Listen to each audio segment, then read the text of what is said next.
स्थापना के बाद से यूनिवर्सिटी ने जम्मू कश्मीर यूटी तथा लद्दाख यूटी को मिलाकर 1500 से ज़्यादा स्टूडेंट्स को नर्चर करने का काम किया है।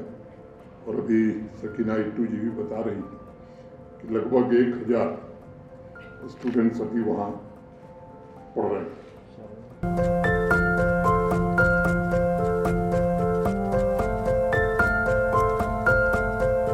जम्मू कश्मीर के लिए कहा जाता है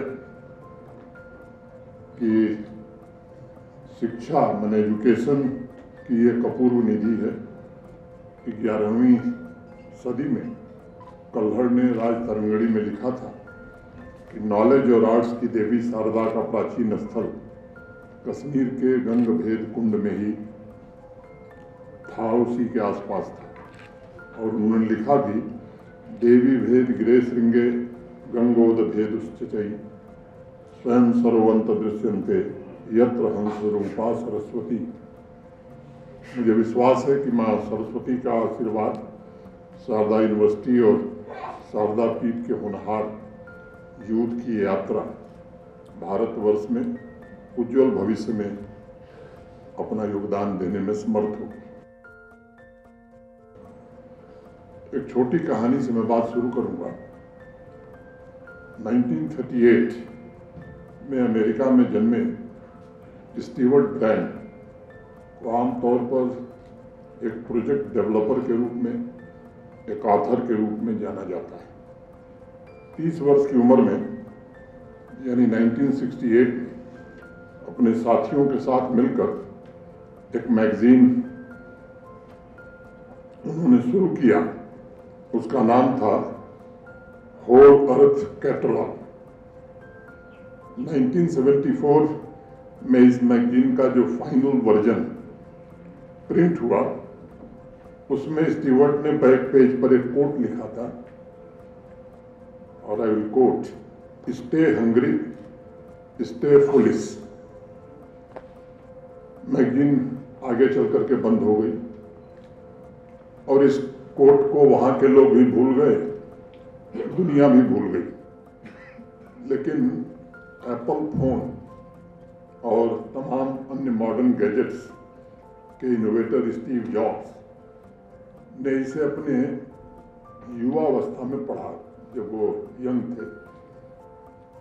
स्टीव जॉब्स ने इस कोट को नहीं भूला जीवन में, और उन्होंने कॉलेज में बीच में ही छोड़ दिया पढ़ाई। अनेक संघर्ष झेलने के बाद वो हिम्मत नहीं हारे, और आप जानते हैं कि आज एप्पल दुनिया की सबसे विख्यात इनोवेटिव टेक्नोलॉजी की कंपनी है। मार्केट कैप के हिसाब से अगर देखा जाए तो एप्पल दुनिया की सबसे मूल्यवान कंपनी बन गई है। इस शब्द को मैं दूसरे ढंग से परिभाषित करूंगा। युवाओं के एम्बिशन जीवन में निरंतर इम्प्रूवमेंट और नए अचीवमेंट्स को छूने के संकल्प को रिफ्लेक्ट करते हैं। ये दो शब्द युवाओं को मोटिवेट करते हैं। उनके जीवन में कभी भी आत्मसंतुष्ट न होना चाहिए, कभी ये सेटिस्फेक्शन न हो कि हमने अब ये हासिल कर लिया, इससे आगे कुछ नहीं है। हमेशा उससे भी बड़ी उपलब्धि हासिल करने के लिए जीवन भर प्रयत्न करना, ये मैं समझता हूँ कि किसी को भी आगे बढ़ने में सबसे बड़ा मंत्र हो सकता है।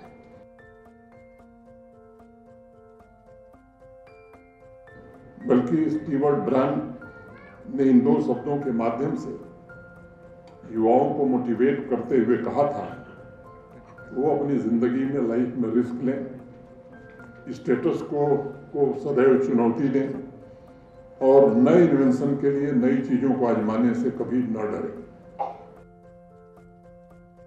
शारदा यूनिवर्सिटी के जो एलुमनाई यहाँ हैं, मैं उनसे कहना चाहूँगा कि स्टे हंग्री स्टे फुलिश। आइए अपने फील्ड में नया इन्वेंट और इनोवेट करने का संकल्प लीजिए, पाथ ब्रेकिंग रिसर्च करने का संकल्प लीजिए, ताकि लोग और देश आपकी उपलब्धियों को सदैव याद रखे, आपके आइडियाज़ और शारदा यूनिवर्सिटी में आपकी एजुकेशन एक बेहतर दुनिया बनाने में सहायक हो सके, इसके लिए जीवन में प्रयत्न करिए। आज हम सब जानते हैं कि दुनिया की 5 बड़ी इकोनॉमीज में हमारा देश शामिल हो गया है। अमेरिका, चीन, जर्मनी, जापान और भारत। अब इन 5 देशों में आपस में बड़ा कंपटीशन है।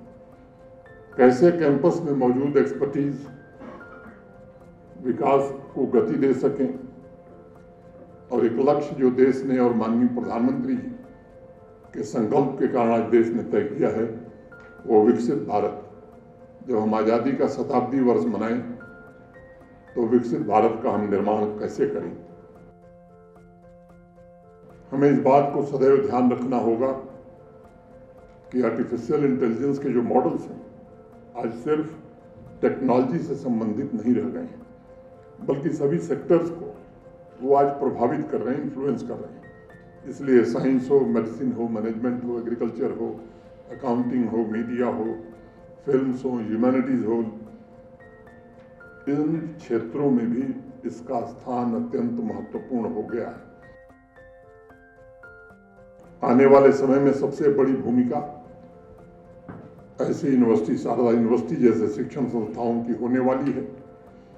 इनोवेशन के लिए हमारे पास निश्चित रूप से एक विजन होना चाहिए और इस विजन को शारदा यूनिवर्सिटी जैसे एजुकेशनल इंस्टीट्यूशंस बढ़ावा देने का काम करें, ऐसी मैं अपेक्षा रखता हूं।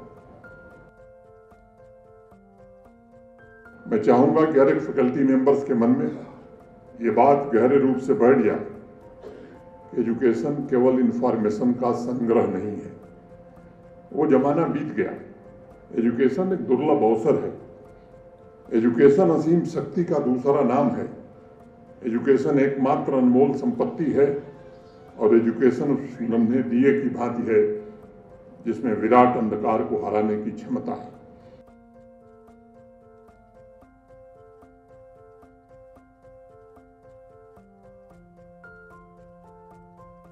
मेंटल एटीट्यूड हमारा ऐसा होना चाहिए कि दुनिया में आपके लिए कुछ भी अचीव करना असंभव नहीं है। ये बात मैं समझता हूँ आपको ध्यान होगी। नील आर्मस्ट्रांग से जब पूछा गया चंद्रमा पर जाने के बाद, एक जर्नलिस्ट ने पूछा कि आपकी पहली प्रतिक्रिया क्या है, what is your first reaction. तो उसने कहा कि मेरा बस चले तो डिक्शनरी से इम्पॉसिबल वर्ड को मैं सदा सदा के लिए खत्म कर दूंगा। मैं मानता हूं क्रिएटर वही हो सकता है जो निर्भीक होकर बिना डर के पॉजिटिव तरीके से समाज की समृद्धि और राष्ट्र के निर्माण के लक्ष्य को लेकर आगे बढ़ना चाहता है।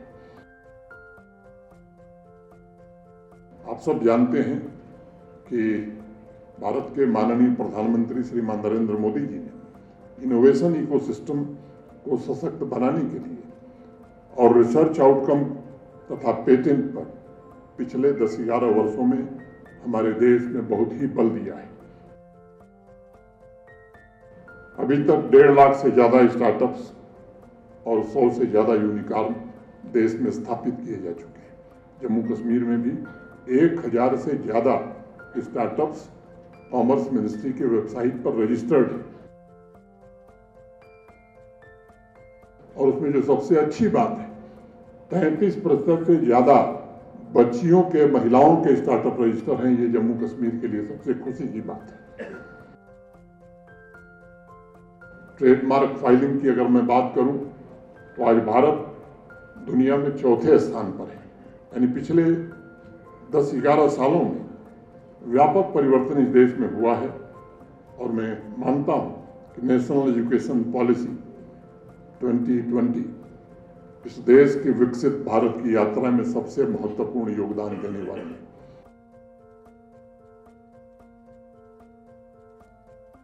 मैं कह सकता हूं कि दूसरी बात, लगभग जम्मू कश्मीर की हर यूनिवर्सिटी के कन्वोकेशन में मुझे जाने का अवसर मिला है। जो सबसे बड़ी प्रसन्नता की बात मेरे लिए है, जिस यूनिवर्सिटी के कन्वोकेशन में मैं गया हूं, मिनिमम 70% गोल्ड मेडल हमारी बच्चियां हासिल कर रही हैं। मिनिमम 70% से ज़्यादा ही बच्ची हासिल कर रही हैं।